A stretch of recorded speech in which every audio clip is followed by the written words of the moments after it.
ní tilẹ̀ ń tọ́lọ̀ ni pé ó ṣàlàyé bí wọ́n ṣe gbé ọkọ̀. Kí ló fà á tán fi gbé ọkọ̀? Kò sọ ìdí fún mi. Ẹ máa bá wa wo ìkànnì Profession Entertainment PSC TV. Ìgbádùn yín ló jẹ wá lógún. Adébọ̀wálé Sanni.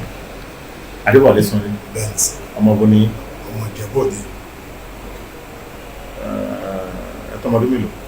55. Ṣé ìlú Ìjẹ̀bú-Òde lẹ̀ ń gbé ni? Ṣé Ìjẹ̀bú-Òde mo ń gbé Ọ̀ṣun State. Ìyàwó àtàwọn ọmọ nǹkan. Àjọ wà ní Ọ̀ṣun State. So kí ló sọ yín dèrò àhámọ́ ọlọ́pàá? Ẹ ṣe gan mi dúpẹ́ púpọ̀. Ẹ wo bí. Ìbéèrè gidi lẹ́bi mi. Ẹni tó jókòó yìí Lárí Adébáyọ̀ mo mọ̀ ní on the 15 ni mo ti mọ̀. Bọ́ọ̀lù kan tó ń pè ní Ẹ́kì òun ló mú èmi àti ẹ̀ mọ́ra. Ìgbà yẹn náà dẹ̀ ni mo ti fojú mi rí gbẹ̀yìn. Ìgbà tó wá di September ní ọdún ìtawà yìí torí mi ò sì lè mo travel lọ sí Ghana mo dé last year December. Ìgbà tó wá di September mo wá rí kọ́ọ̀kan tó wọlé nọ́mbà yẹn mi sèfù ẹ̀ mo wá gbé kọ́ọ̀ yẹn ó wá lóhùn ọ̀mọ̀ wọn ní ta ni ó ní Lárí mo ní látọjọ́ ẹ̀kọ́ ọjọ́ mẹ́ta o fámìlì ńkọ́ ìyàwó ńkọ́ ọmọ ńkọ́ àṣà ìkìlá bẹ́ẹ̀ ó wá pè mí ó lọ́rọ̀ wà pé àwọn fẹ́ rí mi fún nǹkan kan Ẹ́kì náà pè mí tó fẹ́ kidnap ẹnìkan ní Ogun State báwo tí lè sọ bẹ́ẹ̀ fún mi ń sìn olóòkè mo ní mo ti gbọ́ nígbà tẹ́ bá ṣe tán ẹ jẹ́ ká mọ ibi tí ẹ ń lọ ẹ tó jẹ́ Lárí àbájọ máa ń sọ̀rọ̀ lójoojúmọ́ ó wà ní iṣẹ́ tán àwọn fẹ́ ṣe yìí o pé iṣẹ́ yìí ò gbọ́dọ̀ lù o pé àwọn fẹ́ pé ọkùnrin yẹn wọ́n ti gbé tẹ́lẹ̀ báwọn ti gbé tẹ́lẹ̀ tó yẹ pé wọn rókun àti ààyè ẹ̀ ó wá náà fẹ́ gbé ìyàwó ẹ̀ àti ọmọ ẹ̀ pé torí ẹ̀ kémi pé kí n sọ̀rọ̀ orí fóònù pé mo máa fún mi ní appointment lásìkò tí máa wá bá wọn ní Ìbàdàn mo ní mo ti gbọ́ ìgbà tó di on the 24 ó pè mí ó ní ṣé màá lè make ẹ̀ ní ọ̀túnla ní on the 26 mo ní màá make ẹ̀ ìgbà tó di 25 ó lóun ti wà ní Ìbàdàn pé òun fẹ́ kí n tètè jí dé pé tí n bá jí dé àtètè lọ bí sí ibi tá à ń lọ ní kíákíá tàbá dẹ̀ lọ àlẹ́ ti padà mo ní mo ti gbọ́ ìgbà tó wá di on the 26 mo kúrò nílé mi ní ìdájí ní nǹkan bíi 5:30 mo lọ wọ mọ́tò the express mo dẹ̀ pé mo ti wọnú mọ́tò òun náà dẹ̀ ní kò sí problem fún àwọn àrètí mi bí mo ṣe dé bá ní challenge ló wà mo dé challenge ní èrè ẹ ó wá ní kí n máa bọ̀ ní ìyànà Adé-Ọ̀yọ́ pé mọ́tòsáìkù máṣíìnì ní kí n gùn pé kí n má wọ mọ́tò pé torí wàá lè rí mi ìgbà tí mo dẹ̀ wọ mo gbé mọ́tòsáìkù yẹn Bajaj pé kó gbé mi lọ sí ring road ní Adé-Ọ̀yọ́ hospital road bájẹ́ ṣe tán lórí ring road ẹ̀ ta tán sọ́nà ìyànà Adé-Ọ̀yọ́ mo kẹ̀rí pé fóònù mi ring ni bí fóònù mi ṣe ring ló ní kí n wo islander tó wà wájú kí n sọ̀kalẹ̀ ní ẹ̀yìn islander yẹn mo dẹ̀ sọ̀kalẹ̀ ní ẹ̀yìn islander yẹn mo dẹ̀ ṣe sọ̀kalẹ̀ lẹ́yìn islander yẹn mo wọnú mọ́tò mo kí òun náà kí mi àjọ kíra ló bá ní òun fẹ́ jẹun èmi náà kò jẹun ìtókò ní jẹ́ ká jọ jẹun àjẹjẹ àmọ́là ní búkà yẹn báyé jẹ àmọ́là tán ní búkà yẹn àwọnú mọ́tò oníjẹ̀búyà Ìjẹ̀bú-Òde ni à ń lọ bàjẹ́sẹ̀ wọnú mọ́tò ló bá bẹ̀rẹ̀ àlàyé ọ̀rọ̀ pé iṣẹ́ tá a fẹ́ ṣe yìí o kò gbọ́dọ̀ lù ú lókè ó nítorí bàbá tó ń pè ní Rolac yẹn àkọ́kọ́ tí máa gbórúkọ yẹn rí láyé tèmi nìyẹn mi gbọ́ rí ó sọ bó ṣe pa bàbá yẹn bí wọ́n ṣe gba owó ó nígbà tí wọ́n náà máa gbé owó wá ó náà ní kí wọ́n máa involve ọlọ́pàá ó náà involve ọlọ́pàá ó ní àwọn wa ní kó dá owó yẹn padà pé kí ọ̀rẹ́ bàbá yẹn kan kó gbé owó yẹn wá olóòrè bàbá yẹn ló wá padà gbé owó yẹn wá ó nítorí máa yẹn ṣagídí wọn ní kó máa involve ọlọ́pàá ni wọ́n ṣe pa. èlò ló pe owó yẹn. kò sí owó tí wọ́n gbà fún mi àlàyé tó ṣe fún mi ni mò ń ṣe fún yín ó ní bí wọ́n ṣe pa máa yẹn nìyẹn ara mi ṣe sí olókè kí la fẹ́ ṣe sí ó láwọn fẹ́ pa ìyàwó ẹ̀ àtọmọ mo dákẹ́ ní ìsọ̀kan ó ní fídíò lọ́jọ́ kan tí òun ń lọ lọ́nà Ìjẹ̀bú yẹn náà ní bá ṣe ń lọ ló sọ ó lókè rókù kan títì kóun nìkan lòun drive oníkó ṣe sáré lọ wo òkú yẹn nìyẹn pé kó má jẹ máàlù yẹn ní onígbà tó ń wo òkú yẹn òun ni pé kì í ṣe máa yẹn ó ṣàlùkù mi dékẹ́ bòde ní on the 26 ní ọjọ́ kẹrìndínlógún oṣù kẹsàn-án ó gbé mi dékẹ́ bòde bàtà dékẹ́ bòde a lọ sí roller hotel yẹn mi débẹ̀rẹ̀ ó yà ní ibi tó ti ń ta ẹran lórí express wọ ọ̀rẹ́ ó ní hotel yẹn lélẹ̀ ó ní tóun bá sọ ń sìn lótẹ̀ yẹn tí kankan bá ṣẹlẹ̀ tó bá rí òun wọ́n á ti mọ̀ pé òun lòun ṣe nǹkan ìgbà tó wá yá ó tún gbé mi lọ sí gbogbo ẹ̀yìn hotel yẹn yíká ó ní bẹ́ẹ̀ mi léyìí o ó ní mo ti gbọ́. ipò kan wọ̀n mí náìpò ó láwọn lọ ní ilé epo yìí ó lọ ṣáà ní property káàkiri kó wọn bí tí gbogbo property wọn wà wọ́n á ní báwo ni pé ká ṣe ṣe ó lé mi ni ó kù sí lọ́wọ́ nígbà tí ó jẹ́ pé àwọn tóun fẹ́ lò èmi ti pè òun ti bá wọn sọ̀rọ̀ pé ṣùgbọ́n bó ṣe ń suspect ẹni tí mo gbé fóun fún pé kì í ṣe àwọn tó máa ń ṣiṣẹ́ yẹn pé torí èdè Yorùbá ni lè sọ lẹ́nu Yorùbá dẹ̀ dùn ní ẹnu ẹ̀ pé Yorùbá kò lọ lẹ́nu ẹ̀ ó ṣàṣọ gbogbo ẹ̀ ó ṣàfún mi ní 5,000 naira pé kí n fi wọ mọ́tò sí ọ̀dọ̀ mi èmi dẹ̀ mọ nǹkan tí máa ṣe nínú mi ìgbà tó di on the 27th mo pe Ìjẹ̀bú-Òde lọ mo pe ọ̀rẹ́ mi kan Babátúndé Yunusa Salami mo ní kó jọ ó máa ṣe ìrànlọ́wọ́ kan fún mi mo ní ìrànlọ́wọ́ tó máa ṣe fún mi ni pé ó máa bá mi lọ sí Roller Hotel ní reception á lọ gba nọ́mbà receptionist yẹn á bá mi gbà ìyẹn ní kí ló dé mo ní kó má wọrí pé àwọn kan fẹ́ lọ́ọ̀tì sínú hòtẹ́ẹ̀ yẹn ni ìgbà tó dẹ̀ yà ó ti bí yẹn ó pè mí ní ọjọ́ kẹtàdínlọ́gbọ̀n náà di 27 yẹn pé òun ti gba nọ́mbà yẹn commentary card hòtẹ́ẹ̀ yẹn kó o máa sẹ́ndẹ̀ sórí WhatsApp mi ìgbà tó máa sẹ́ndẹ̀ adé ló sẹ́ndẹ̀ kíní commentary card yẹn ìgbà tó dẹ̀ sẹ́ndẹ̀ òní kò sí problem tó wá mo wá rò pé tí bá ní kí n máa pe madam yìí ní alẹ́ kò make sense ìyàwó oníyàwó kí wọ́n máa pè wọ́n ní alẹ́ ìgbà tó di ọjọ́ kejìdínlọ́gbọ̀n ní on the 28th ní àárọ̀ mo wá pe reception yẹn lọ fúnra mi ìgbà tí mo wá pe obìnrin tó gbé fóònù mo ní kó jọ mo máa gbé fóònù fún madam pé mo fẹ́ bá wọn sọ̀rọ̀ ni ó ní nínú òfin tó wà lótẹ́ẹ̀lì òun ò lẹ́tọ̀ọ́ láti gbé ẹ̀rọ ìbánisọ̀rọ̀ lọ fún wọn mo ní kó gbé lọ pé torí nǹkan tí mo fẹ́ sọ fún wọn pé it's between life and death wá lókè òun ti gbọ́ bó ṣe gbé fóònù yẹn lọ nìyẹn kò tó bí ìṣẹ́jú méjì ni gẹ́yẹn pè mí padà ó lóun ti sọ fún madam ó ní madam máa pè mí sínsìn bó tẹ̀ ṣe sọ bẹ́ẹ̀ tó hàn gọ̀ bí madam ṣe pè mí nìyẹn wọ́n ní èmi ni Mr. Debo mo ní bẹ́ẹ̀ mo lé mi mo ní orin mo fẹ́ ṣe o kó má jẹ́ kó di bí mọ́ mi lọ́wọ́ o torí ẹnìkan ló pè mí mo lè ti rí ti pẹ́ ó láwọn ti pọ̀kọ yín ó lóun fẹ́ pa yín àtọmọ yín ó dẹ̀ ti fi fọ́tò ọmọ yín wọ̀n mí lórí organize àwọn OPC sí hòtẹ́ẹ̀lì yẹn bí Lárí ṣe pè mí nìyẹn ló bá pè mí padà pé hello bàbá pé nǹkan kan ṣẹlẹ̀ mo ní kí ló ń ṣẹlẹ̀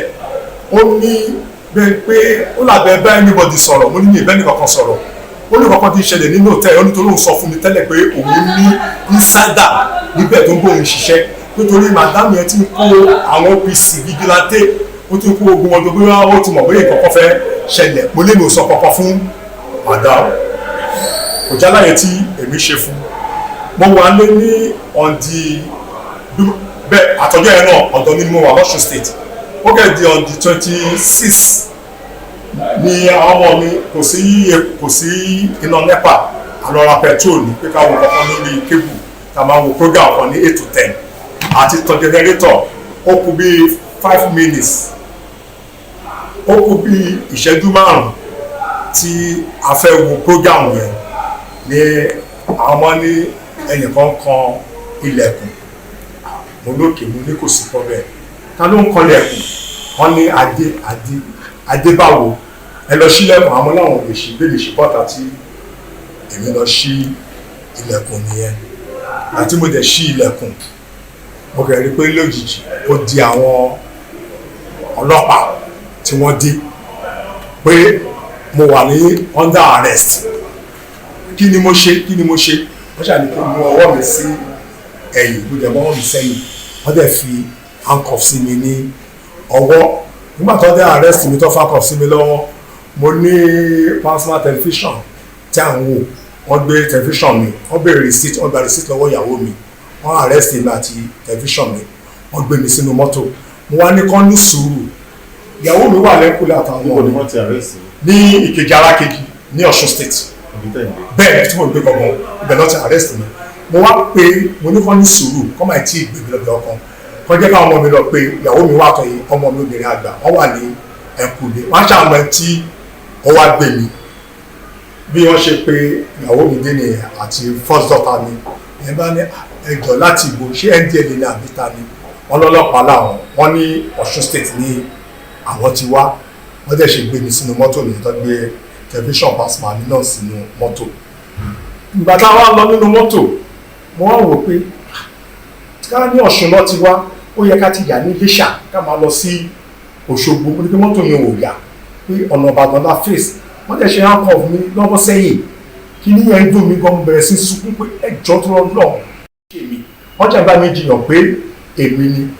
gbé ká tó wá dé Ifẹ̀ wọ́n wá play gbogbo kíní conversation lẹ́yìn àti yèyé ṣe jọ sọ̀rọ̀ wọ́n play gbogbo ẹ̀ fún mi wọ́n ní kí ẹ̀sán àwọn wa mú mi fún lélẹ̀ mo ní kí ẹ̀sán wa mú mi fún lélẹ̀ mo lóore ni mo ṣe tí bá gbọ́ kíní tí mi bá sọ báwo lẹ ṣe fẹ́ mọ̀ pé nǹkan kan fẹ́ ṣẹlẹ̀ tí àbí tí n bá mú ẹ̀rọ ìbánisọ̀rọ̀ tí mo fi àdírẹ́sì lébi sí wọ́n lè fẹ́ mọ ilé mi wọ́n lè tẹ̀lé sọ̀rọ̀ tó ń rò ní ó ti bàtà bá dé ibi tá à ń lọ Adébàdàn mo tẹ̀lé bóyá ìgbà tí kidnapping office là ń lọ nìbàdàn mo rí pàtó kọjá Dùgbẹ̀ lẹ́sẹ̀ wá yé mi pé Abẹ́òkúta ni à ń bọ̀ wọ́n dẹ̀ gbé mi dé Abẹ́òkúta ní òru ọjọ́ yẹn wọ́n fi mí sínú sẹ́ẹ̀tù pé kí n wà níbẹ̀ àtó di ọjọ́ kejì wọ́n pè mí bọ́ síta wọ́n mú mi lọ sí ọ́fíìsì wọn wọ́n wá bi mí pé ìdí táwọn ṣe gbé mi lélẹ̀ pé ìsìn mo ti sọ ọ̀rọ̀ pé ṣùgbọ́n táwọn bá ti rí Lárìmú pé kọ́kọ́ tó lè jọ mí nínú ọ̀rọ̀ yìí ni pé káwọn rí ẹ tó jẹ́ Lárì yẹn mú mo ní lágbára Ọlọ́run ẹ máa rí mú mo ní nǹkan tó yẹ kẹ́ ẹ ṣe ni pé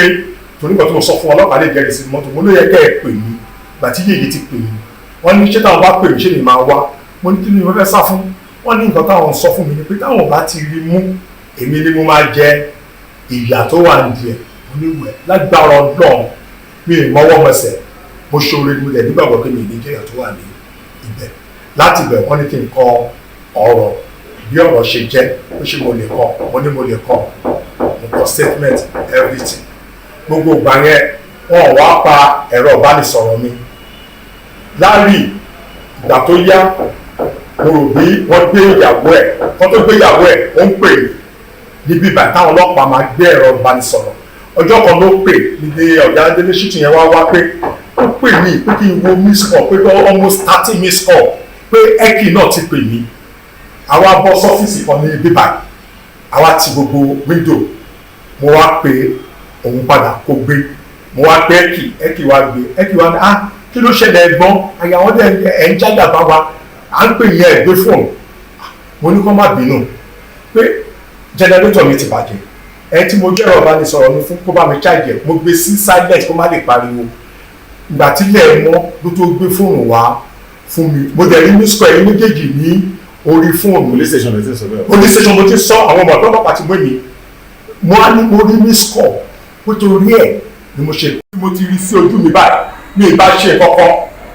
ìbá rí ìṣẹ̀lẹ̀ tọkọ wáyé. ẹni ọmọ náà tó wáyé wọ́n béèrè lọ́wọ́ ẹ̀ 2015 mo ti rí last wọ́n dẹ̀ ti bí wálé ní ibì kan tó sọ pé 2015 láti jọ ríra báyẹ̀kẹ́ ríra ní September yìí ni 2015 mo ti fojú mi kan gbẹ̀yìn mi ìgbà yẹn láti fojú kanra gbẹ̀yìn tí mo ti fojú mi rí mo ẹ̀ṣẹ̀ rí ní September lọ́dún yìí. sọ kí lẹ retí látọ̀dọ̀ ìjọba. sá. kí lẹ retí látọ̀dọ̀ ìjọba. tí mo retí. kọ́ tún mi sílẹ̀ ni torí ó lè mi ṣe torí mi ṣe ká torí mi mo fi tó obìnrin yẹn létí ṣe bí ọ̀rọ̀ tí mo fi tó obìnrin yẹn létí òun ló fi mú àdírẹ́sì tó fi wá mú mi nínú ilé mi ká lè lò sọ fún madam tí mo dákẹ́ ẹnu bẹ́ẹ̀ tí kò wá lọ ṣẹlẹ̀ kí ni mo fẹ́ sọ tó bá padà sọ pé wọ́n mọ̀ pé ó sọ fún mi pé mi sọ. ṣé ilé júwe àdírẹ́sì yín fún. èmi ni mo sọ fún wọn pé kan rẹ́gísítà nọ́mbà mi MTN ni pé wọ́n á rí àdírẹ́sì ibẹ̀ pípẹ́ ni mo gbé ní Ọ̀ṣun state ó wà nínú conversation wa kọ́nà ní lọ́dọ̀ madam kọ́ńpìlẹ̀ ohun tẹ́mi sọ lèmi sọ fún madam mi ẹ̀yẹn madam dẹ̀ ṣì wà láyé wọ́n dẹ̀ ṣì lè gba ẹ̀rọ ìbánisọ̀rọ̀ ìkọ́ tí mo bá wọn sọ gbogbo ẹ̀ ní ọmọ agbọ́mẹ̀. wọ́n á ní ìsìnká plan pé kí lorúkọ ọlọ́pọ̀ mi wá bèèrè kí lorúkọ ìlú ọ̀dọ̀ wa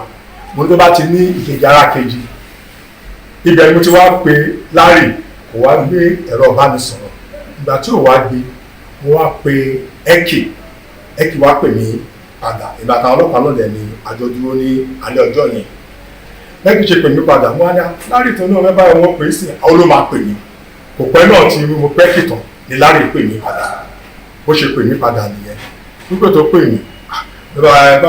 báwo lẹ mo ní kò sí problem oníṣàlàáfíà ni tí mo wà mo lálàáfíà ni ó ní kí n gbẹ́rọ ọ̀bánisọ̀rọ̀ fún ìyàwó mi kún kí ìyàwó mi lọ mo dẹ̀ gbẹ́rọ ọ̀bánisọ̀rọ̀ yẹn fún ìkan nínú àwọn ọ́físà obìnrin ìyẹn ṣe bí ìyàwó mi ìyẹn náà wọ́n wá kíra wọ́n jọ sọ̀rọ̀ ẹ̀kọ́jọ́ mẹ́ta kìíní kan ìgbà tó wá yá tí mo wá gba fóònù tí mo gbóhùn sọ̀rọ̀ tẹ́kí náà pé ọlọ́pàá wọn balẹ̀ sí pé ọ̀dọ̀ mi wà safe pé kò sí problem kankan àwọn ọ̀dọ̀ pé bíbá ilé mi wà gbàtó ṣàyà tó di èmi wà nínú cell wọ́n wá gbé mi jáde ní on the 14 gbàtó wọ́n gbé mi jáde ọ́fíìsà Saheed wá gbé mi jáde ok àwọn lọ́wọ́ gbé mi jáde ọ́fíìsà kan lọ́wọ́ gbé mi jáde wọ́n gbé mi lọ sí ọ́fíìsì anti-kidnapping láti má dẹ̀ débẹ̀ mo bá rí Larry ní ọ́fíìsì ọ̀gá IPO bó dẹ̀ ṣe rí mi ló wà ṣọ́ọ̀bù ọ̀gá wa bí mi pé ṣé o mẹ́ni ó lóun mọ̀ mi. wọ́n ti mú Larry nígbà tí wọ́n fi tó fi ń bá. wọ́n ṣẹ̀ mí lọ́jọ́ yẹn ní on the 14 ní November yìí wọ́n wá mú mi lọ síbẹ̀ àtẹ̀jọ́ mo dẹ̀ sọ pé mo mọ̀ wọ́n dẹ̀ ní kí n ṣàlàyé tí mo ṣe mo dẹ̀ tán láàyè yẹn náà ṣe kò jẹ́ bí. báwo ló ṣe jẹ́ èyí ni Larry yìí bá sọ̀rọ̀ pé wọ́n fẹ́ kidnap ìyá àtọ̀mọ́. ìbéèrè tẹ béèrè yẹn tán ìgbà tó sọ fún mi mo bí pé àwọn tẹ́ ẹ lò ní àkọ́kọ́ níbo lọ wà ó ní kí n gbàgbé ń pa ẹ̀ ó ní àwọn ṣáà mọ̀kàn táwọn ń ṣe Ọlọ́run tó máa mú wọn ni torí tẹ́lẹ̀ bá sọ fún yéèyé sí tí mo silent tí mi sọ kọ́kọ́ jáde bí nǹkan tó máa ṣe bó ṣe. àjọṣe wo lẹ́yìn àti Larry. ẹ̀mí àti òjò ní àjọṣe kọ̀ọ̀kan rí ní ayé àti ọ̀run. nígbà tẹ́ ti jọ mọ́ra nígbà tẹ́ orí ọwọ́ wo lẹ fi jọ mọ́ra tẹ́lẹ̀. Ẹ́kì ni mo ti mọ̀ tẹ́lẹ̀ mo mọ Ẹ́kì yẹn tú ọ̀rẹ́ mi tó ní àwọn tó máa ń fi lé ṣe áyà tó máa fi lé rent Ẹ́kì ni mo mọ̀ dáadáa. kúrò ní Adébísán. èèlò ló náà máa fún yín. ní ìbéèrè $1 kọ́kọ́ ní ọwọ́ ẹ̀ ṣùgbọ́n ó ní àwọn tó bá fẹ́ ṣe tábàkọ́ máa sùn sí òtẹ́ẹ̀lì tó tó lóbìnrin àtìgbà tí wàhálà yẹn ti ṣẹlẹ̀ sí ọkọ wọn pé ní òtẹ́ẹ̀lì ni wọ́n ń gbé gbogbo ẹ̀rọ ìdẹ̀ ni mo pe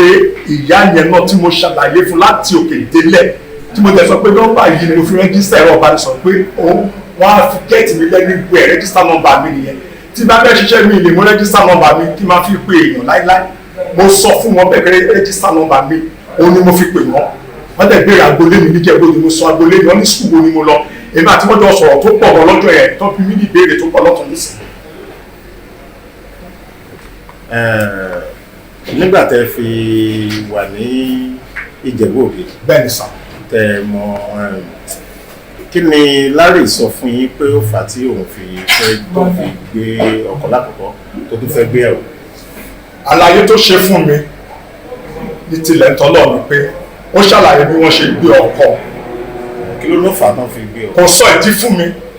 ní tilẹ̀ ní tọ́lọ̀. ṣáà ìbéèrè ìdí. ṣé mi ohun tí mi béèrè ní ọwọ́ ẹ̀ ni pé ìgbà tí ẹ gbé ọkọ tán kí ni ìyá àti ọmọ ṣe ìwọ́n dẹ̀ fi yé mi wípé ẹ fẹ́ dì pẹ̀lú wọn ni èmi náà dẹ̀ fi ṣírò ara mi ìgbà tẹ́ ti pa bàbá. ọlọ́sẹ̀ kan ó ṣe tán fẹ́ dì pẹ̀lú. kò sọ kankan fún mi ṣùgbọ́n gbà tó máa kọ ìwé tiẹ̀ níbà ó ní wọ́n máa kíkì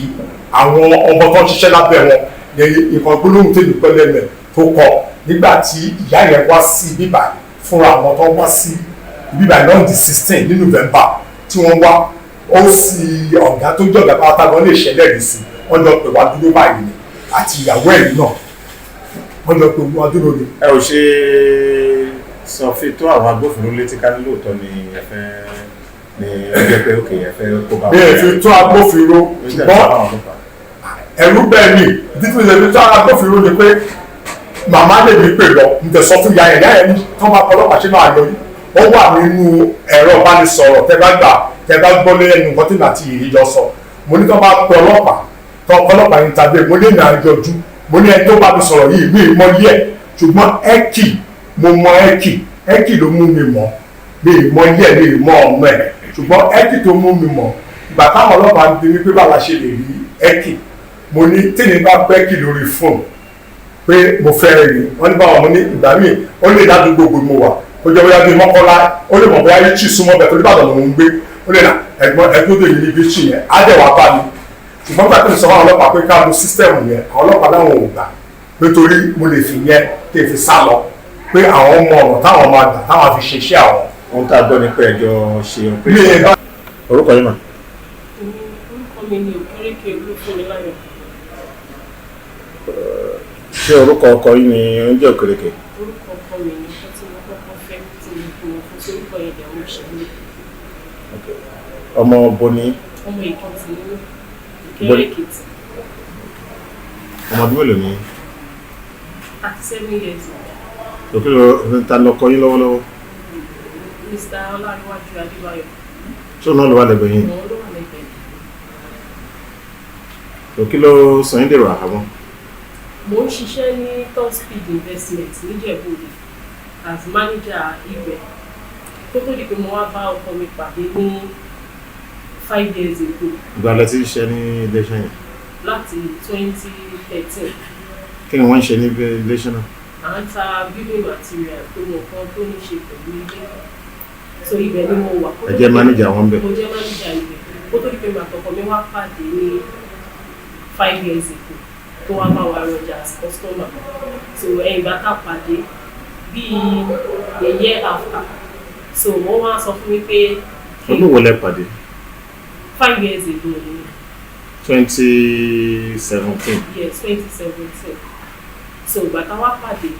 bíi a year after ó wá sọ wípé kí n kúrò ní ibi iṣẹ́ yẹn pé mo lè bẹ̀rẹ̀ iṣẹ́ yẹn náà láyé ara mi pẹ̀lú iye ọdún tí mo ti fi bá wọn ṣiṣẹ́ bẹ̀. ṣé gbàtẹ́ pàdé yẹn náà lè fẹ́ra? a year after ni mo ń sọ ìgbà yẹn náà níwádìí pé a fẹ́ra. so wọ́n wá ní pé kí n fi iṣẹ́ yẹn sílẹ̀ ń gbà yẹn pé kí n lè bẹ̀rẹ̀ pẹ̀lú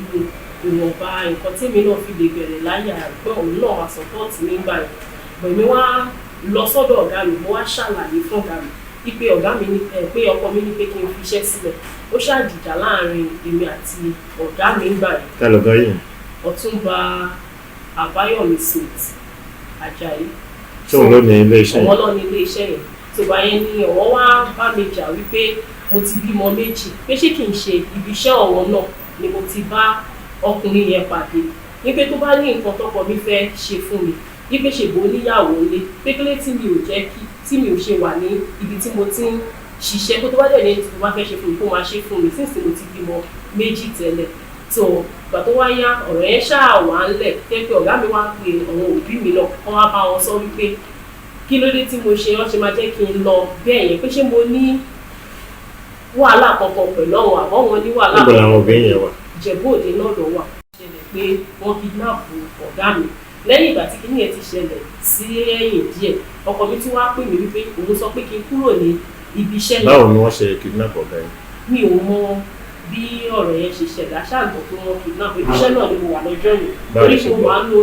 mo wà nínú oyún ni mo sùn ní ọ́fíìsì so mo wọ́n jẹ́ láti pè wọ́n fún ọ̀wọ́n transaction kan as manager fún àwọn customer sanwó wọlé mo ṣàwárí pé wọn ò gbé call títí so ìgbà tó wáyá mo wá pe PA náà PA ò gbé call náà PA ọ̀gá mi so ìgbà tó later ó ti wá bọ́ sí ọwọ́ ọ̀sán bí PA ṣe wá pè mí yẹn wípé ọ̀wọ́n miss call mi mo wá ní mo fẹ́ confirm ọ̀wọ́n payment kan ní tí customer ṣe wọ́n wá sọ fún mi pé ṣé mi ò gbọ́ ni pé wọ́n ti kidnap Ọ̀túnba ní àárọ̀ ní ilé wọn wọ́n ń béèrè pé àmúṣàkàn ìpariwo wọ́n wá sọ pé kò tí ì fa ariwo pé tí mi fi mọ̀ ẹ́ bá jẹ́ pé àwọn èèyàn ò tí ì mọ̀ so ìyẹn ni bí mo ṣe mọ̀ pé wọ́n kidnap ọ̀gá mi nìyẹn ṣùgbọ́n tó ti wá di bí oṣù bíi mélòó sẹ́yìn. kí lẹ ṣe nígbà tẹ gbọ́n yẹn ní àárín ìgbà tó kidnap ọ̀gá yẹn. nígbà tí mo gbọ́ náà gbogbo wa náà lájọ mọ̀ ní gbogbo àwọn ibiṣẹ́ tó dójì pé wọ́n wá jẹ́ kí gbogbo wa mọ̀ pé nǹkan báyìí ló ṣẹlẹ̀ torí gbogbo èèyàn ti wá gbọ́ngbà ìgbà tí mo dẹ̀ délé náà mo wá ṣàlàyé fún àwọn òbí mi náà wọ́n wá ní pé àwọn ti gbọ́ngbà tọkọ mi náà dé mo sọ fún wọn pé mo gbọ́ pé wọ́n ti kílẹ̀ torí àwọn ti wá travel báyìí wọn ò sí pẹ́ẹ́ dùn mí gbà yẹn mo wá pè wọ́n lórí fún wọn lọ sí Èkó torí mo ní ìyáálé ṣe ibẹ̀ ni wọ́n wà tí mo ti pè wọ́n pé nǹkan báyìí báyìí ṣẹlẹ̀ nígbà yẹn wọ́n wá ní pé ńgbà wo nìyẹn wọ́n á nílé ní náà ni mo ṣe fún tó bá ṣe jọ sọ̀rọ̀ yẹn ní lẹ́yìn ìgbà yẹn àṣọ kọ̀ọ̀kan lè lórí mi ò gbọ́ kọ̀ọ̀kan náà kò bá mi sọ kọ̀ọ̀kan mọ́ so ìgbà tó wá di bí oṣù bíi mélòó lẹ́yìn ìgbà yẹn lọ́wọ́ sọ fún mi pé ó ti bọ́ sí káyìn December gbà yẹn ó wá ní pé kí ni ẹ̀ṣẹ̀lẹ̀ ń September àgbà tó wá di December lọ́wọ́ sọ fún mi pé kí n resign pé kí n fi iṣẹ́ yẹn sílẹ̀ pé ṣe bí. kó tó dé bẹ̀yẹ nígbà tí ẹni ẹ̀ gbọ́ kankan mọ́ lórí kidnapping. a gbọ́ pé nǹkan tí mo gbọ́ pé wọ́n ní kán mú owó wá wípé kán lè pé kán máa fi release wọn àbí nǹkan kan gbà yẹn so wọ́n ṣáà ni wọ́n gbé owó lọ so gbogbo yẹn náà mo máa ń pe ìyàwó ọ̀gá mi náà pé báwo dẹ̀ ni mọ́mì kìíní kan wọ́n á tún wá ń sọ ọ́gbà yẹn náà pé ṣé a lè publicize pé kílẹ̀tì à publicize ni mọ́mì wọn dá mi lóhùn wípé àwọn nǹkan bẹ́ẹ̀ yẹn pé ó máa fẹ́ mú ariwo dání pé wọ́n ti ń ṣiṣẹ́ lé lórí létà àgbà tó wáyé àlàṣẹ wàá gbọ́ wípé wọ́n ti bá gbé owó lọ fún ọ̀wọ́n pípù yẹn pé bọ̀ lẹ́yìn ìgbà tó tún gbówó pé ká máa pray pé Ọlọ́run á jẹ́ kán lè release wọn sọ̀rọ̀ tó fi di pé àdẹ̀wà gbọ́n kankan pé bóyá ni wọ́n wá sọ pé kóun náà kọ statement pé kí ló mọ̀ nípa ẹ̀yin àtọkọ ìlàjọ wa lọ́jọ́ mọ́lẹ̀. èmi àti ọkọ mi pẹ̀lú lọ́ọ̀yà lájọ wa lọ́wọ́ sọ wípé kí ló mọ̀ nípa ọ̀rọ̀ ibi iṣẹ́ mi wípé kóun náà kọ statement lórí ọ̀rọ̀ ibi iṣẹ́ mi òun wá kọ statement so ọkọ dẹ̀ wá sọ pé kí n bọ́ síta àtèmi àti lọ́ọ̀yà pẹ̀lú dájì mi àti mọ́mì mi náà àwa bọ́ síta ló fi wá jẹ́ pé òun àti OC àtọ̀wọ́n IPO yẹn lọ́wájọ wà ní ilé so létà àgbà tó ti wá ń pẹ́ tí a rí ẹni tí tá àgbọn kọ̀ọ̀kan láwá wọlé padà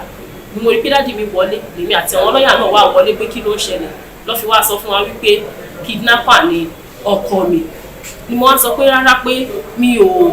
rò bẹ́ẹ̀ àbí pé kò sí nǹkan tó jọmọ́ bẹ́ẹ̀ lọ́wọ́ sọ pé kí n má wọlé pé ṣé mo rí ẹni tí wọ́n mú wọlé ń sìn láti lọ bá ọkọ mi pé ẹni tí wọ́n jọ ń ṣiṣẹ́ nìyẹn ni ó sì wá sọ wípé báwo ni ìpé kò sí bó ṣe fẹ́ gbọ́n máa detain mi ni pé since tó ti jẹ́ pé kí ní ẹni ṣe pẹ̀lú mi pé ẹni tí wọ́n kidnap pé ìyàwó ọ̀gá mi àtọmọ ẹ̀ lọ fẹ́ kidnap pé so kí ní yẹn kọ́ pé mo wà involve pé so wọn ò lè béèdì pé kọ́ máa detain mi náà ni so ibẹ̀ ni mo ṣe ti ń gbọ́ gbogbo nǹkan tó ṣẹlẹ̀ ibi tó ti wá ń gba statement ní ẹnu ọkọ mi lọ́wọ́ ọkọ mi tó ń kọ statement ni ó sì ti wá pè mí wípé ǹjẹ́ ọkọ mi fìgbà kankan sọ̀rọ̀ létí mi wípé nǹkan tó jọmọ́ kidnapping mo wá ní bẹ́ẹ̀ ni mo ní ọjọ́ yẹn pé ọjọ́ kan dá mi dúró ní ibi iṣẹ́ wípé kò sí around pé mo lọ sọ́dọ̀ àwọn parents pé ọjọ́ kejì bí ọjọ́ kẹta lọ́kọ̀ pè mí lórí fóònù pé ṣé ojú mi dẹ̀ ti jansen pé ọ̀wọ́n ní pé kí n kúrò mi ò kúrò lọ́dún mẹ́rin sẹ́yìn pé ọdún méjì sẹ́yìn ìgbà tọ́rọ̀ ọ̀gá mi tún ṣẹlẹ̀ pé mi ò tún kúrò ní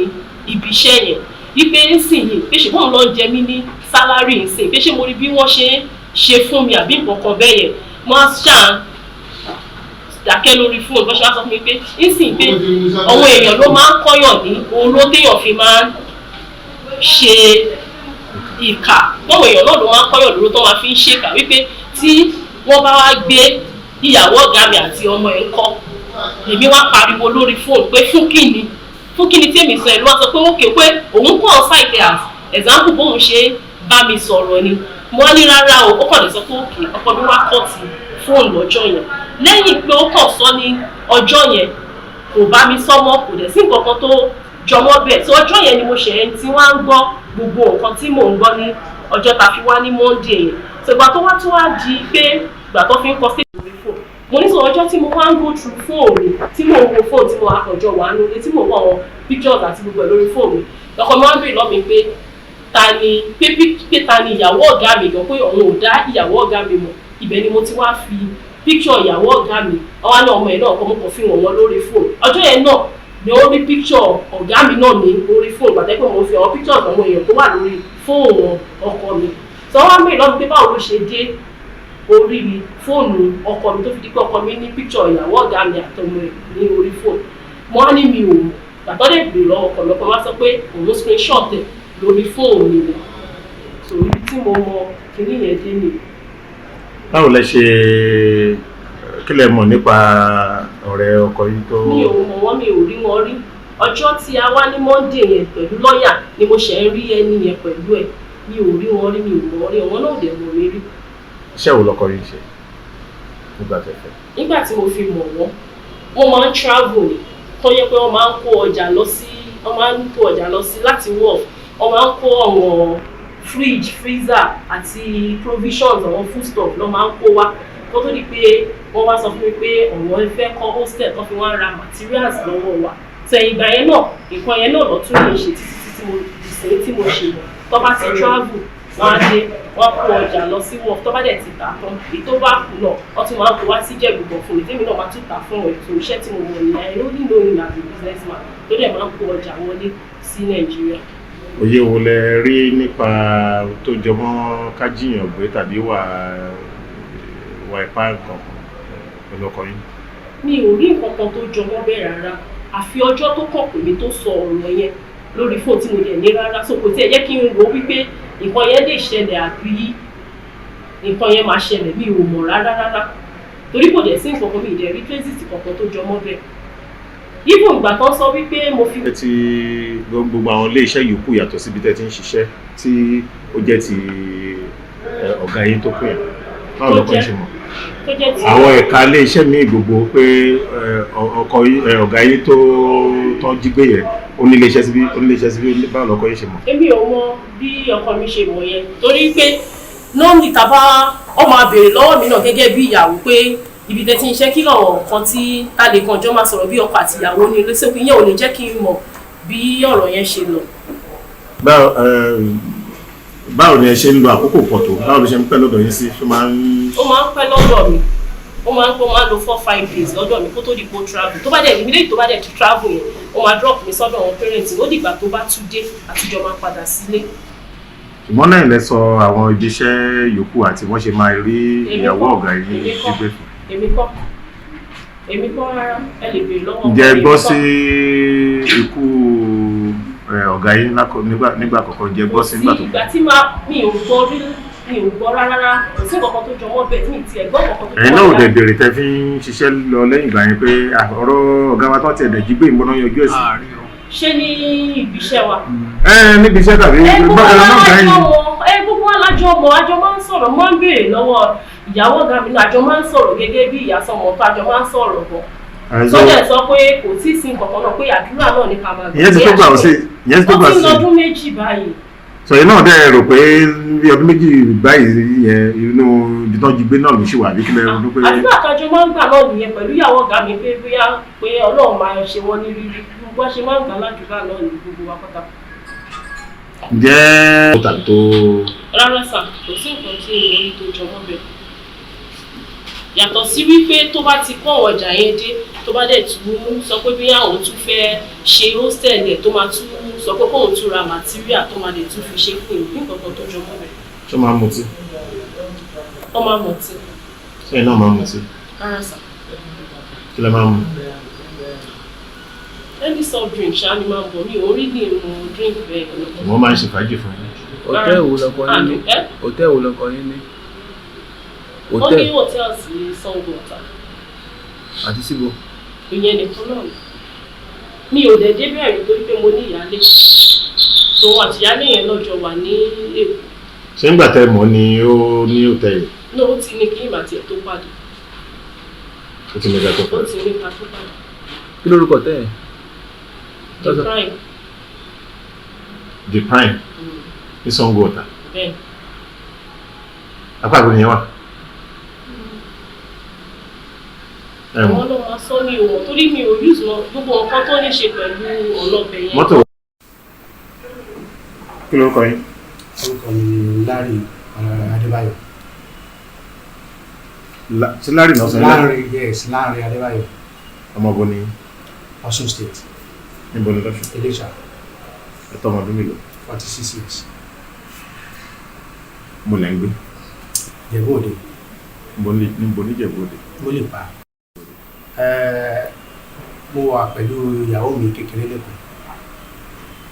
Níbo lẹ́kọ̀ọ́? Lórí Jàǹkárá Òjòkòrò. Òkú ló wá sọ nílé ìròyìn Ìjẹ̀bú Òde. Ọdún sọ mílẹ̀ Ìjẹ̀bú Òde ni pé mo ní student kan gẹ́gẹ́ bí ọmọ kékeré kan tí ó fẹ́ wọ school gbà kan tí mo wá bá choose àwọn schools kan,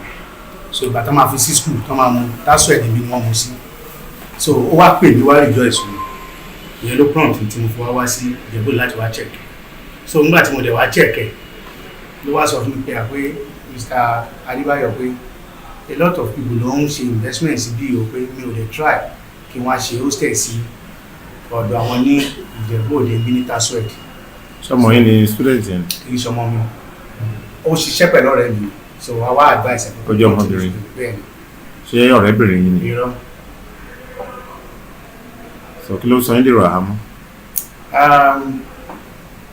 Ó ṣẹlẹ̀ pé ọ̀gbẹ́ni tí ó dúró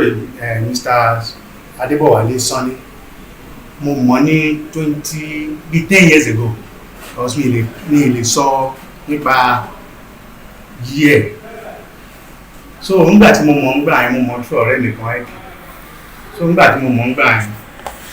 a jọ sọ̀rọ̀ a lè jọ ṣe rọ̀rọ̀ wo? ẹni sọ̀rọ̀ rẹ̀ nígbà tó pàdé wa ń gbà yẹn tó wá, nǹkan tó wá bá wa sọ́ngbà yẹn ni pé òun ní fámílì kan pé ó ń ṣiṣẹ́ ní Ayọ̀ Babalọ́lá, Joseph Ayọ̀ Babalọ́lá University, pé ọmọ àbúrò mi pé àbúrò ìyàwó mi pé wọ́n dẹ̀ lówó pé bọ̀wọ̀ stingy pé òun fẹ́ kán gba owó lọ́wọ́ ẹ̀ lọ́nà babaláwo, so nǹkan tí mo fi mọ̀ nìyẹn. Nígbà yẹn dẹ̀ ni a dẹ̀ introduce ẹ̀ sí àwọn tó lè bá ṣe ń gbà which wọ́n dẹ̀ jọ communicate lórí business ẹ̀ ń gbà yẹn. Lẹ́yìn ìgbà yẹn ni ọ̀rẹ́ mi ẹ̀kẹ́ wá sọ fún mi pé òun gbọ́ pé arákùnrin yìí ó ń ṣe kidnapping stuff, pé kí n wà careful o. Nígbà tó lẹ́sọ̀ yẹn fún. Ẹni ẹ introduce ẹ ṣẹ́yìn lè introduce ẹ sáwọn tó lè bá ṣe. Èmi ni mo introduce ẹ sáwọn yẹn. Kí ni àwọn yẹn máa bá ṣe? Wọ́n máa bá sọ̀rọ̀ lórí fóònù bí babaláwo, máa bá ẹni yẹn sọ̀rọ̀ lórí fóònù bí babaláwo, so wọ́n dẹ̀ máa bá gbowó lọ́wọ́ ẹ̀, nǹkan tó bá ṣe ń gbà ẹ̀ nìyẹn. Sọ̀rọ̀ mi yẹn ní sìn. Kí ló ń forúkọ àwọn yẹn? Mi ò mọ orúkọ wọn, ẹni yẹn gangan pàápàá January. Sọ̀rọ̀ mi yẹn ní sìn. So nígbà tá a dẹ̀ wá pàdé tí a pàdé mọ̀ for long yẹn tó wá di year. Tó fún yín ní ara owó tó gbà ní ọwọ́ ọ̀fẹ́ mi. Èmi ra àjọ pé ó kankan. Kò san ẹ̀san fún yín fún pé ẹ introduce ẹ̀sẹ̀ lẹ́ni tó bá gbowó? Kò san ẹ̀san kankan ju pé mo introduce wọn síra wọn, wọ́n dẹ̀ jọ sọ̀rọ̀, ó dẹ̀ máa ń communicate wọn as at that time. Okay. So nígbà tó dẹ̀ ti di pé ó wá di ọdún yìí tí incident ìyàwó mi ń ṣẹlẹ̀ ní iṣẹ́ tó di pé wọ́n kó àwọn èèyàn míì wá síbẹ̀ láti wá take over iṣẹ́ tó ń ṣe. Lèmi wá wò lọ́kàn pé àwọn obìnrin yìí má dẹ̀ fìyà jẹ wọ́n. Yes, I thought of it in my own mind. Mo wá ronú pé ọ̀rẹ́ mi ẹ̀kẹ́ má sọ̀rọ̀ Adébọ̀wálé Sanni yìí pé ó ń ṣe iṣẹ́ kidnapping. Ṣé wà pẹ̀lú ìzà?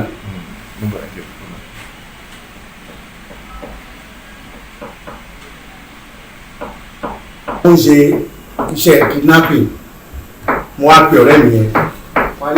pé ẹ̀gbọ́n tí wọ́n báyìí tó máa ń wá láti Ọ̀ṣun state yẹn pé ṣé o ti ẹ̀gbọ́n olùgbọ́ látọ̀dọ̀ wọn last wá ní ó ti pẹ́ o pé but just of reason pé wọ́n rí yàn kan pé tó ń rí yẹn wọ́n béèrè òun lọ́wọ́ ẹ̀ pé ẹ̀yẹ wá sọ pé àbúrọ́dà ni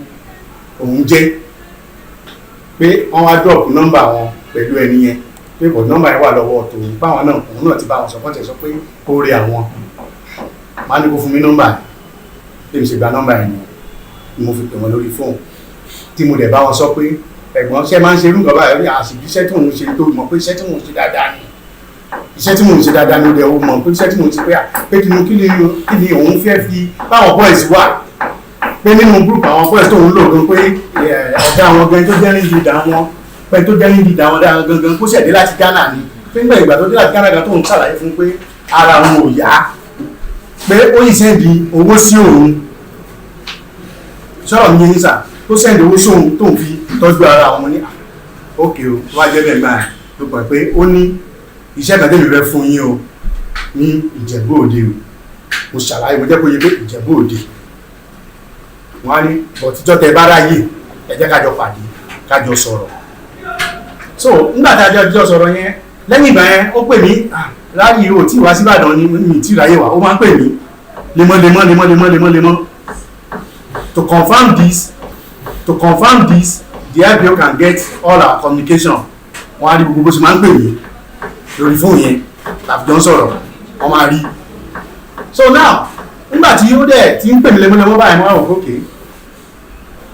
no problem meanwhile nǹkan tó fà á tẹ́mi fi ń fi reluctant ní gbogbo tẹ́nà ojú pé ìgbà tẹ́mi délé èmi ò bá yà èmi pè lórí fóònù lòun fi wá pariwo lórí fóònù pé mo sọ mo ní ìran ojú ẹ̀ òjá báyìí pé iṣẹ́ tó ń ṣe báyìí tí o rí dé ẹ̀mẹ́tọ́ tí wọ́n ti kọ́ àwọn èèyàn wá sí ibi iṣẹ́ yẹn tó jẹ́ pé gbogbo 10 years tó lò ń bẹ́ẹ̀ o ò láti mẹ́rin kankan tó bá délé náà ọ̀pọ̀ ẹ̀ náà ni ló wá ní kíní kan ok òwe inú nǹkan báyìí láwọn èèyàn máa fi ṣe gbàgbé pé tó wọ́n bá gbọ́dọ̀ yìí sí pé wọ́n kì í náà rẹ̀ kí ló máa ó ní àwọn máa jẹ kíní kan náà mo ní bó ṣe fíì ní orí fóònù yẹn wà ní òkè èmi tí wàá ní máa ń gbé ohun tí màá ṣe tóun gan ní wà ní support kò sí point fún mi láti ṣe ìkọ́sẹ̀ mi kọ́ ni mo ṣiṣẹ́ nílẹ̀ ṣẹ̀gẹ́ point nísìnyí now òun wá máa ń pè mí ẹ̀gbọ́n débọ̀ adébọ̀wálé sanni ó máa ń pè mí pé káríra wọn á ní òkè ká pàdé Ìbàdàn gbàtà pàdé ni mo fi mú wá àwọn ibi tí mo mú wá mo mú wá sí roglac pé ibi ni gangan so ó wá lọ́jọ́ yẹn nígbà tá a wá sí tá a ṣe gbogbo mítì tá a ṣe tọ́jọ́ yẹn lòun wá béèrè lọ́wọ́ mi pé pé àwọn bọ́ọ̀sì tó máa wá ṣiṣẹ́ yẹn kí má wọrí mo ní ọ̀rọ̀ má wọrí gan mi ò fẹ́ wàhálà o ló wá ní. àdéhùn wo lẹjọ ṣe. mo ń lọ síbẹ̀ sà mo ń lọ síbẹ̀ ló wá ní táwọn bọ́ọ̀sì bá máa wá wọ́n máa nídìí surveillance fee mo ní surveillance fee mo ní kí ni gbé wọ́n ń béèrè surveillance fee oníbọ̀sẹ̀ máa ń ṣe ní pé torí gbàtọ̀ náà fún Sunday Igboho ní iṣẹ́ pé 150,000 naira lòun kó fún Sunday Igboho pé ìgbà yẹn ń sìn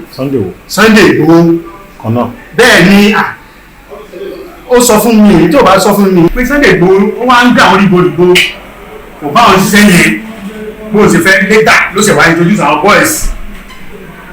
tó bá wọn lọ ṣiṣẹ́ àbúrò family ìyàwó òun tó wá láti Amẹ́ríkà tó ṣe wedding ẹ̀ fọ́mọ ní divine favour along Ìwòrò lálákíá Ìwòrò ní ọ̀nìyàn wà pé àwọn boys ló ṣe wà báwọn ṣe pé ìwúlò pé 10 million naira ni wọ́n gbà pé iṣẹ́ yẹn wọ́n ṣiṣẹ́ yẹn pé iṣẹ́ yẹn dẹ̀ ní ti gan pé even nínú gúúpù àwọn tó ń ṣiṣẹ́ yẹn pé mọ́pò wà bẹ́ẹ̀ pé ọlọ́pàá méjì ló wà bẹ́ẹ̀ pé táwọn bọ́ọ̀dà bá dẹ̀ ṣiṣẹ́ wọn wọ́n ṣe wà yẹn wọ́n máa lọ́ọ̀ sínú òtẹ́ yẹn ní pé inú owó ẹ̀ náà ti máa lọ́ọ̀ sínú òtẹ́ yẹn pé and then pé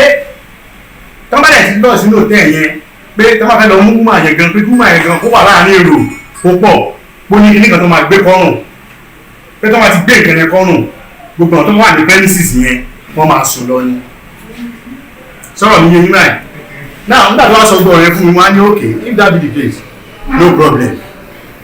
but ọ̀rọ̀ owó tẹ́ sọ yìí èmi ò ní 200,000 èmi ní owó yẹn lọ́wọ́ but it's because I don't want to give him the money I don't want him to execute the job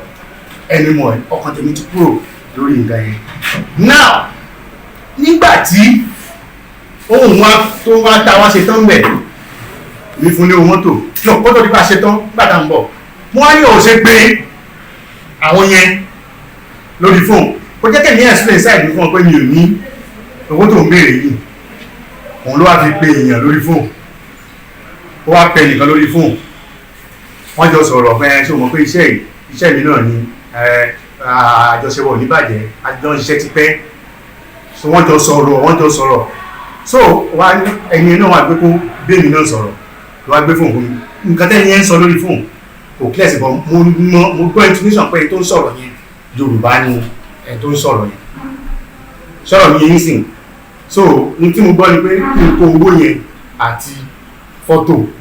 fún òun yẹn Adébọ̀wálé Sani, máa ní òkè mo ti gbọ́. Fọ́tò yẹn wà lórí fóònù mi àṣàdá di fọ́tò ìyá yẹn níbi tó ti bọ́ pẹ̀lú fọ́tò tí mo mú lórí fóònù ìyàwó mi ó wà lọ́wọ́ mi àṣàdá di, but mo fi hàn wá ní pé ká pè jẹ̀ lọ mo ní kékeré bẹ́ẹ̀ fi mú fọ́tò yẹn lórí fóònù ìyàwó mi. Ní tí mo fi mú ni pé mo ti mú fọ́tò yẹn up front kó tó di pé gbogbo àmátà yẹn ó arise. Nígbà tí èmi náà máa ní ìtẹ̀ tí mo fi nǹkan báyọ̀ lórí fóònù pé òun ti padà, máa ní òkè ó wá ní sọ owó yẹn ni ó máa pẹ̀lú information tí mo fẹ́ fáwọn pẹ̀lú fọ́tò ẹ̀ ló máa dìlé àwọn mo nínú pẹ̀lú as soon as má ti get owó yẹn máa get across sí wá ní òkè no problem. Gbàtọ́ wá dọjọ́ kejì that was like 2 or 3 days after ó wá pè mí Harry ẹni yẹn o olówó ẹni yẹn lówó gan o àwọn ti ṣe investigation ẹni yẹn o níjẹ̀bóde o pé ṣé mo mọ̀ pé òun sọ fún mi pé òun náà ọmọ ìjẹ̀bóde náà lòun náà ti lọ sí school o òun ti ṣe investigation ẹni ẹ dáadáa o. Wọ́n á ní investigation tẹ̀ ṣe kí lè rí bẹ̀ ó ní wọ́n sọ pé wọ́n ṣẹ̀ṣẹ̀ gbé ọkọ̀ ẹ̀ 2 years ago ní pé fúndò ọkọ̀ ẹ̀ gan ọ̀rẹ́ Gbénga Dáre ẹni. Mo ní ṣe nǹkan tí mo sọ fún yín àì ṣe ó yàtọ̀, wá ní kò yàtọ̀ pé even though gan pé wọ́n sọ pé máa yẹn wọn tí rí up till now information to compare what I'm telling him. So nígbà táwọn gọ́ọ̀mà máa ní okay no problem pé so owó yẹn ló máa dá yín dúró báyìí okay no problem tí wọ́n ti rí owó yẹn máa pè yín. Ó ń pè mí every week ó ń pè mí ìgbà mi máa rí kọ́ọ̀lẹ̀ mi ò ní gbé ìgbà mi máa rí kọ́ọ̀lẹ̀ mi ní gbé báyìí tó báyìí máa ní ẹ̀gbọ́n mo wà bí kan mi lè báyìí sọ̀rọ̀ máa pè yín later it's because I don't want to discuss on that matter. Nígbà tí mo máa rò bọ́ọ̀rọ̀ ẹ̀ ṣe ń lọ bó ṣe ń pè mí yẹn mo wá wò pé ẹni yìí mo gbọ́dọ̀ wá ọgbọ́n tí màá fi stop ẹ̀ because mo ti rí desperation yẹn nínú bó ṣe ń bá mi sọ̀rọ̀ yẹn. Mo wá ní òkè mo wá pè mo ní ẹ̀gbọ́n ẹ̀kújọ́ mẹ́ta ìpẹ̀lẹ̀ pé owó yẹn náà ni pé ẹni tó tiẹ̀ jẹ́ mí ní owó pé ẹnìkan jẹ́ mí 1.5 pé ẹni ò tí fún mi ní owó yẹn ni òkúta ẹ̀kọ́ ti fún mi ń sìn màá ti sẹ́ǹdì owó yẹn sí pé meanwhile ibẹ̀ yẹn o mo gbọ́ information pé wọ́n ti kó VGN àwọn lọ́dẹ àdúgbò wọ́n ti kó síbẹ̀ yẹn o. Meanwhile I'm just telling him lie mi ò dé ibẹ̀ yẹn mi mọ̀ bẹ́ẹ̀ ọkọlọ́pàá síbẹ̀ mi mọ̀ bẹ́ẹ̀ ọkọlọ́dẹ síbẹ̀ no. All I'm trying to do is to scare him away from that place. So up to this moment mi ò lè fún ní owó mi ò ṣe anything. So nígbà tí issue wọ́n wá audit wọ́n arrest ìyàwó mi tó wá ń lọ tí àwọn èèyàn wá pè pé anti-kidnapping ni wọ́n ti wá gbé wọ́n wá pé anti-kidnapping kẹ̀ wọ́n jẹ́ pé àkáǹtì ni wọ́n audit tí ìsọ̀rọ̀ kidnapping pé kò yẹ kí anti-kidnapping kó wá gbé ẹni tó audit àkáǹtì ẹ̀ wọ́n á jókòó. Báwo lẹ ṣe gbọ́ pé wọ́n ti wá gbéyàwó yìí? Èmi ni mo drop ẹ̀ lára ọjọ́ yẹn síbi mo drop ẹ̀ sọ́dọ̀ wọn Ládéọlá pé kó lọ wẹ̀ ó change aṣọ ẹ̀ ó lọ sí ibiṣẹ́ yẹn. So nígbà tí ó máa fi bí ọlọ́pàá máa arrest ẹ̀ yẹn àwọn èèyàn pè àwọn tó jẹjọ́ police ìṣẹ́ wọ́n pè láti nǹkan gbà dáàdi ọkàn mi wọ́n ti arrest ìyàwó yín o wọ́n gbé wọn lọ sí gbẹ̀bà. That's how I got the information. Mo dẹ̀ pé dáàdi wọn ní ẹnìkan náà ti pè àwọn pé wọ́n ti sọ fáwọn náà. So that's mo wá wò lọ́kàn mi pé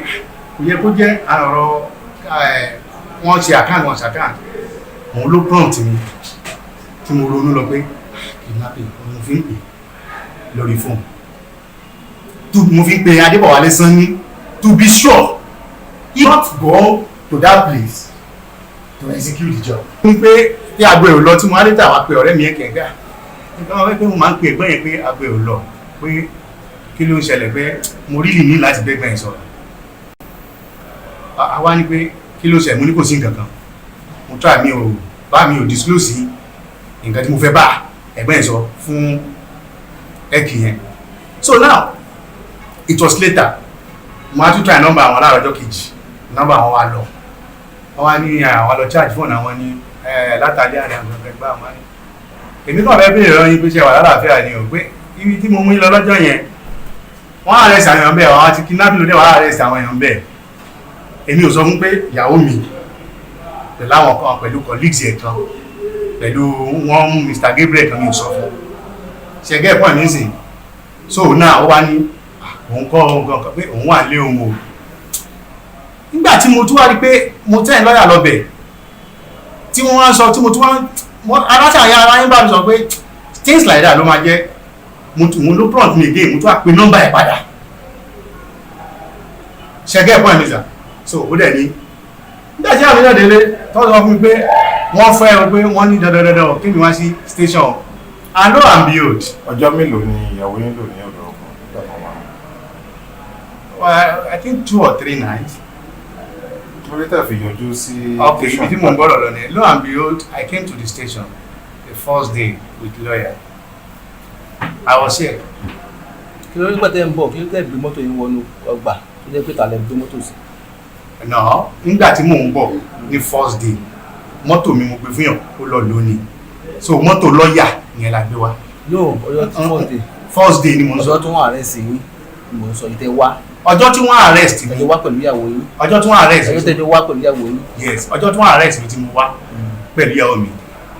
is because torí pé a fẹ́ wọlé àwọn mọ́mì ẹ̀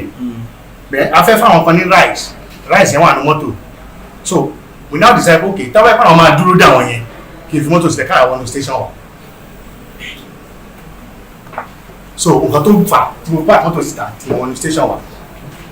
nígbà tí wọ́n mú ìyàwó yín nígbà àkọ́kọ́ yẹn tẹ́ wọlé ṣé ẹ jẹ́ káwọn ọlọ́pàá mọ̀ pé èmi ọkọ èrè o kí ló dé tẹ́ fi mú o. náà nígbà tí a ti wá pẹ̀lú lọ́ọ̀yà èmi ò sọ fún àwọn ọlọ́pàá pé mi ọkọ ẹ̀. But it's like they didn't know I'm the husband. kí lẹ mọ̀ nípa ikú ọ̀gá iléeṣẹ́ yẹn ní ọdún méjì sẹ́yìn? Mi ò mọ ẹni tá à ń sọ ẹgbẹ́ dúdú ní àdúgbò wa ni. It was ọjọ́ tí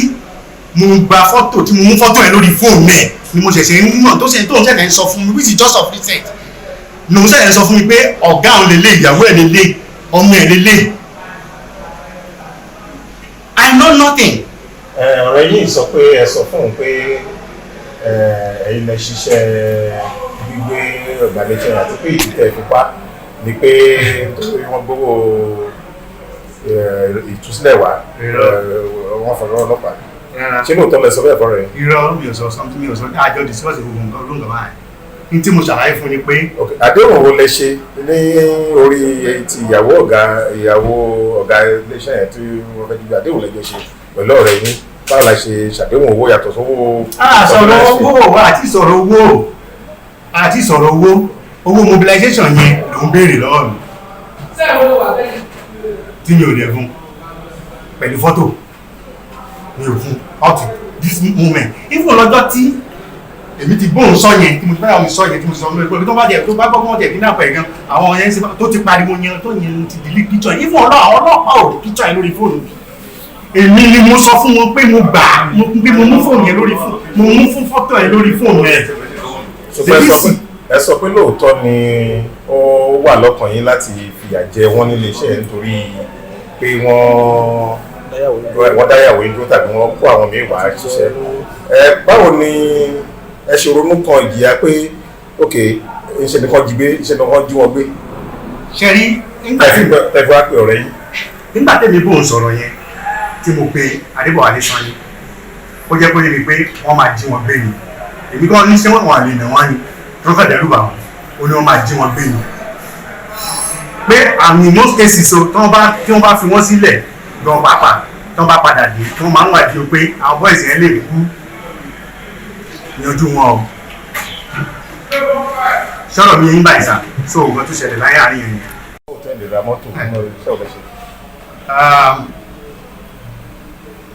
Mo ti bẹ̀rẹ̀ sí rìnrìn àjò láti 1995 láti travel lọ sí lóyìnbó. The first country. Ṣé wo lẹ́ ń ṣe tẹ́ fi travel lọ sí lóyìnbó? Mo iṣẹ́ circulation assistant lókè Pada Express. Then mo iṣẹ́ pẹ̀lú Dúródolú Nigerian Enterprises ní Ilé-Ifẹ̀ as sales clerk nígbà yẹn. So and mo dẹ̀ ti hawk hero service selling different kind of things. Ìgbàlẹ̀ kọ́ hòtẹ́ẹ̀lì yẹn. I have been in my hotel 2013 and I finished 2014. Iṣẹ́ wo lẹ ṣe tẹ̀ fi rówó kọ? Like I said, I'm a traveler. What I do tí bá travel, nígbà tí mo kọ́kọ́ travel mọ̀ kọ́tà pọ̀ ṣe ni pé nígbà tí mo kọ́ lọ sí Libya, iṣẹ́ painting ni mo ń ṣe torí painter ni bàbá mi. Iṣẹ́ painting ni mo ń ṣe. Nígbà tí mo kúrò ní Libya tí mo wá sí Nigeria, then I had the opportunity to travel to China. That was then tí Obasanjo ṣẹ̀ṣẹ̀ introduce mobile phones in Nigeria. I'm the one of the set of people tó fi container tó fi ru mobile phone wọ computer village ní kẹ̀kẹ́ pẹ̀lú laptop Sagem àwọn fóònù Sagem àwọn Motorola ńláńlá, one of the first set of people to go out, and after then we change to Nokia battery flying house. So I've been doing importing business which tó máa fún mi ní opportunity láti travel láti mọ a lot of places. Ṣé ẹ níwèé àṣẹ ìjọba fún okòwò tẹ̀ ń ṣe? I register my business with government. And up to this moment, I'm still into importation of goods and consumable items, trucks, and even cars. Màṣá ló ń parọ́ nínú ẹ̀yin àti ọ̀rẹ́ yín, òun sọ pé ẹ̀yin lẹ pé òun lẹ sọ̀rọ̀ nípa ìjínigbé lẹ sọ ọ̀rọ̀ ẹ̀fẹ̀ ti ṣe, ẹ̀yin sọ pé òun ni èwo la fẹ́ gbàgbọ́ nínú ẹ̀yin. Nígbà tí ẹ tà láti understand mi, nígbà tẹ́mi pè tí mo bá sọ̀rọ̀ pé iṣẹ́ kan wà pé kán fìyà jẹ wọ́n tàbí kán kidnap ló sọ pé kidnap máa bẹ́tà. So we never even discuss bóyá owó bóyá wọ́n máa gbó lọ́wọ́ wọn àbí wọ́n máa ṣe nǹkan, we never discuss that. So báà ní ẹ̀ṣẹ̀ rí. Ṣùgbọ́n tẹ́ ò bá ní lọ́kàn láti ṣe kidnap yẹn ò ní fún wọn ní fọ́tò àti fọ́tò. Mi ò fún ní fọ́tò sà, mi ò fún. Ti ṣe kidnap yẹn ò ní fún wọn ní fọ́tò àti fọ́tò. Mi ò fún ní fọ́tò sà, mi ò fún. I never give him photo mi dẹ̀ fún ní owó. Statement tí mo sọ fún yín nísìn, mi ò sọ fún mo fún fọ́tò, mi ò fún fọ́tò, mi ò dẹ̀ fún ní owó. He requested for money, ó dẹ̀ ní kí n bẹ́ẹ̀ kan sọ lórí fóònù, mo dẹ̀ bẹ́ẹ̀ ni ẹ sọ ẹ́ ní kí n kó yẹn fún. I have the money but I didn't give. Ọ̀gá sí mi fún, mi dẹ̀ fún ní fọ́tò yẹn. Sọ níbo lẹ fẹ́ kí ẹjọ́ ìjálẹ̀ sí, lẹ fẹ́ kí ìjọba ṣe. Well, àwọn nǹkan tí màá sọ fún ìjọba ni pé nínú ohun tó ṣẹlẹ̀ nípa Àjàyí Smith yẹn ọkọ̀ woman yẹn gangan mi ò mọ nǹkan kan pa ẹ̀, and pé mo pè é àdíndínà pé mo pè é pé kọ́ wá kidnap tóun sọ pé wọ́n fìyà jẹ kọ́ kidnap mi sọ pé àjọsọ we discuss that together ṣẹgbẹ́ ẹ̀kọ́ àmì ìsìn. So nǹkan tí màá lọ fún ìjọba ni pé they should just kàn wò pé èṣù ló wọ mind ní moment which I change my mind nígbà tí yàwó mi pariwo lórí fún mo bá yàwó mi sọ. Nígbà tẹ́ mọ̀ ń sí àfúrásì ajínigbé ọ̀rẹ́ yẹn ẹ ò ṣe sọ̀rọ̀ ẹ fáwọn agbófinró. ní yí àyè nígbà tí wọ́n sọ̀rọ̀ yẹn fún mi sí. Bóyá nítorí kẹ́yìn náà lè rí lò lọ́jọ́ iwájú. Rárá sà, nígbà tí wọ́n sọ̀rọ̀ yẹn fún mi nígbà yẹn sà, mi ò tí ì confam until ìgbà tí mo pè padà ń yá ẹ̀ tóun wá ń sọ fún mi. Ṣé mo pé ọ̀tọ̀ ni ó dàbí ẹni yìí nǹkan báyìí ló ń ṣe o, èmi ò dẹ̀ tí confam until nígbà tí mo pè just of recent ní ọdún yìí tàjọ ń discuss nǹkan yẹn. Ibo lẹ ti rí lẹ́tà tí àwọn lọ́ọ̀yà àbí lọ́ọ̀yà yẹn wá sáyẹ̀nsì tí wọ́n fẹ́ fi dàtífáìtì owó tó àlákàtì sí àkáǹtì ẹ̀wọ̀n yẹn. Kò sí lẹ́tà kankan nígbà tí wọ́n wá sọ́dọ̀ mi ń bí my lawyer only told me pé mo máa ní ìdòwò at least àwọn ọmọ ibi tọ́rọ̀ ṣe ń lọ àwọn ọmọ mi at least wọ́n máa ní ìdòwò school. Mo lè lọ wọ́n pé the only way kò sẹ́ńpẹ̀ tó lè fún mi lówó ń ta èmi náà ni mo lè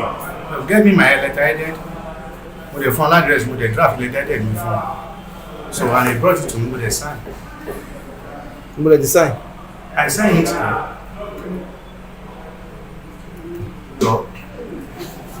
what I did that day mo mọ̀ fún lọ́kàn mi pé my bank will not honour it because normally tí n bá fẹ́ travel báyìí mo máa sọ fún pé mo travel nǹkan báyìí ni ẹ lè ṣe o tí mi bá ṣe ara mi so I didn't give any information. àwọn àkáǹtì méjì tí wọ́n ní ẹ ní. ẹ máa bá wa wo ìkànnì Profession Entertainment PSC TV ìgbádùn yín ló jẹ wá lógún.